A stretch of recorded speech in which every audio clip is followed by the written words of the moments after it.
പ്രിയങ്ക ഗാന്ധിയുടെ മണ്ഡലം സന്ദർശനത്തിൽ ലീഗുകാരെ കോൺഗ്രസ് പാടെ തഴഞ്ഞു. ലീഗിൻ്റെ വോട്ട് കൊണ്ടാണ് പ്രിയങ്ക വിജയിച്ചതെന്ന് BJPയിലെ അമിത് മാളവിയ കഴിഞ്ഞ ദിവസം എക്സിൽ ഒരു പോസ്റ്റ് ഇട്ടത് വൻ വിവാദമായിരുന്നു. പ്രിയങ്കയെ പരിഹസിച്ചുകൊണ്ടായിരുന്നു ആ പോസ്റ്റ്. കേരളത്തിൽ നിന്ന് മുസ്ലിം ലീഗിൻ്റെ ഒരു MP സത്യപ്രതിജ്ഞ ചെയ്ത് അധികാരമേൽക്കുന്നു എന്നായിരുന്നു അമിത് മാളവിയയുടെ ഒരു പരിഹാസം. ആ പരിഹാസത്തിൻ്റെ പിൻബലത്തോടെ ആകണം, അല്ലെങ്കിൽ ആ പരിഹാസം ഒഴിവാക്കാനാകണം കോൺഗ്രസ് ലീഗിനെ തഴഞ്ഞത്. സാധാരണഗതിയിൽ രാഹുൽ ഗാന്ധിയോ പ്രിയങ്ക ഗാന്ധിയോ ഏതെങ്കിലും കേന്ദ്ര നേതാക്കളൊക്കെ കരിപ്പൂർ വിമാനത്താവളത്തിൽ വിമാനമിറങ്ങുമ്പോൾ കോൺഗ്രസ് നേതാക്കൾ മാത്രമല്ല ലീഗ് നേതാക്കളും മറ്റ് ഘടകകക്ഷി നേതാക്കളുമൊക്കെ അവിടെ സ്വീകരിക്കാൻ ഉണ്ടാകും. കോൺഗ്രസ്സുകാർ അവരെ വിളിക്കുകയും ചെയ്യും, വരണം, ഇങ്ങനെ ഒരു സ്വീകരണമുണ്ട് ഇവിടെ എന്ന് പറയുകയും ചെയ്യും. എന്നാൽ കഴിഞ്ഞ ദിവസം പ്രിയങ്ക ഗാന്ധിയും രാഹുൽ ഗാന്ധിയും വയനാട് എത്തുമ്പോൾ, അതായത് കരിപ്പൂർ വിമാനത്താവളത്തിൽ വിമാനമിറങ്ങുമ്പോൾ കോൺഗ്രസ് നേതാക്കൾ മാത്രമാണ് സ്വീകരിക്കാൻ ഉണ്ടായിരുന്നത്. ഇത് കൃത്യമായ തഴയലാണെന്ന് മുസ്ലിം ലീഗിന് ബോധ്യപ്പെട്ട് കഴിഞ്ഞു. അതായത് വോട്ട് വാങ്ങി ജയിക്കുന്നതുവരെ വളരെ സ്നേഹം, ജയിച്ചു കഴിഞ്ഞപ്പോൾ അവരെ തഴയുന്ന അവസ്ഥ.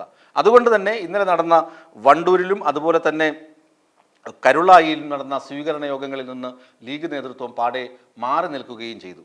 പ്രിയങ്ക ഗാന്ധി സ്നേഹത്തിൻ്റെ കടയിൽ നിന്ന് വരുന്ന വയനാടിന് പ്രിയങ്കരിയാണ്, ഏറ്റവും അധികം ഭൂരിപക്ഷത്തിൽ വിജയിച്ചു. രാഹുൽ ഗാന്ധി നേടിയതിനേക്കാൾ വോട്ട് നേടി വിജയിച്ചു, വോട്ടിംഗ് പെർസെൻറ്റേജ് കുറഞ്ഞിട്ട് പോലും വോട്ട് നേടി വിജയിച്ചു എന്നൊക്കെ പറയുമ്പോഴും അതിനകത്ത് ലീഗിൻ്റെ കൃത്യമായ പങ്കുണ്ട്, ഇടപെടലുണ്ട്. UDFൻ്റെ ഒറ്റക്കെട്ടായ ഒരു പ്രവർത്തനമുണ്ട്.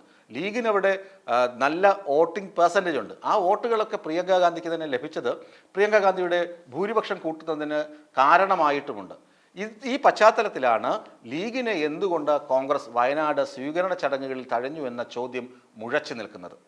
ഒരുപക്ഷെയെങ്കിൽ നേരത്തെ സൂചിപ്പിച്ചതുപോലെ BJP നേതാക്കളുടെ പരിഹാസം, ലീഗ് MP എന്ന പ്രിയങ്കയ്ക്ക് വന്ന് ഭവിക്കുന്ന പരിഹാസം ഒഴിവാക്കാനാണ് ലീഗ് നേതാക്കളെ തഴഞ്ഞത് എന്നാണ് കൃത്യമായ രാഷ്ട്രീയ നിരീക്ഷണത്തിൽ നിന്ന് മനസ്സിലാക്കാൻ കഴിയുന്നത്. ഇനി ലീഗ് വേണ്ട, ലീഗിനെ വിളിച്ചു കഴിഞ്ഞാൽ വീണ്ടും പ്രിയങ്ക ഗാന്ധിയെ ലീഗിൻ്റെ MP എന്ന് പറഞ്ഞുകൊണ്ട് ആളുകൾ പരിഹസിക്കും. പ്രിയങ്ക ഗാന്ധിക്ക് അങ്ങനെ ഒരു പരിഹാസ ശരം ഏൽക്കാതിരിക്കാൻ കോൺഗ്രസ് നേതൃത്വം ഇടപെട്ട് നടത്തിയ ഒരു കടും വെട്ടാണ് ലീഗിനെ തഴഞ്ഞത് എന്നാണ് ഇടത് കേന്ദ്രങ്ങളിലും പ്രചരിപ്പിക്കുന്നത്.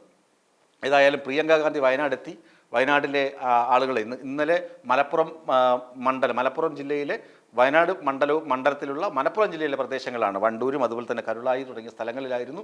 ഇന്ന് 3 സ്ഥലത്തായിരുന്നു സ്വീകരണ യോഗം നടന്നത്. അവിടെയൊക്കെ പ്രിയങ്ക ഗാന്ധി പ്രസംഗിക്കുകയും ഒക്കെ ചെയ്തു, ജനങ്ങളെ ആവേശഭരിതരാക്കുകയൊക്കെ ചെയ്തിട്ടുണ്ട്. പക്ഷേ അവിടെ മുന്നണി ബന്ധം തകരുന്ന കാഴ്ചയാണ് കാണാൻ കഴിയുന്നത്. ഇത് ഏത് തരത്തിലും ഈ UDFൻ്റെ കെട്ടുറപ്പിനെ ബാധിക്കും എന്നൊന്നും ഇപ്പോൾ പറയാൻ കഴിയില്ല. കാരണം അത് ഈ UDF നേതൃയോഗത്തിൽ കൃത്യമായി മുസ്ലിം ലീഗ് ഇത് അഡ്രസ്സ് ചെയ്യും. പ്രിയങ്ക ഗാന്ധി വന്നപ്പോൾ ഞങ്ങളെ ആരെയും ക്ഷണിച്ചില്ല, കോൺഗ്രസ് നേതാക്കൾ ഞങ്ങളെ തഴഞ്ഞു, ഇത് ശരിയായ കീഴ്വഴക്കമല്ല എന്ന് ലീഗ് നേതാക്കൾ പറയും. അപ്പോൾ കോൺഗ്രസ് എന്ത് പറഞ്ഞ് ഇവരെ ആശ്വസിപ്പിക്കുമെന്നുള്ളതാണ് വേറെ വലിയൊരു ചോദ്യം. ഇന്ന് വയനാട് ജില്ലയിലാണ് മാനന്തവാടിയിലും ബത്തേരിയിലുമൊക്കെ ഇന്ന് സ്വീകരണ യോഗം നടക്കുന്നുണ്ട്. ആ യോഗത്തിലും ലീഗുകാർ പങ്കെടുത്തില്ലെങ്കിൽ കൃത്യമായി അറിയാം ലീഗിനെ വെട്ടി കോൺഗ്രസ് ഒഴിവാക്കിയതാണ്. പ്രിയങ്ക ഗാന്ധിക്ക് പരിഹാസ ശരമേൽക്കാതിരിക്കാനുള്ള നടപടിയാണ് ഇത് എന്ന് നമുക്ക് ഉറപ്പിച്ച് പറയാൻ കഴിയും.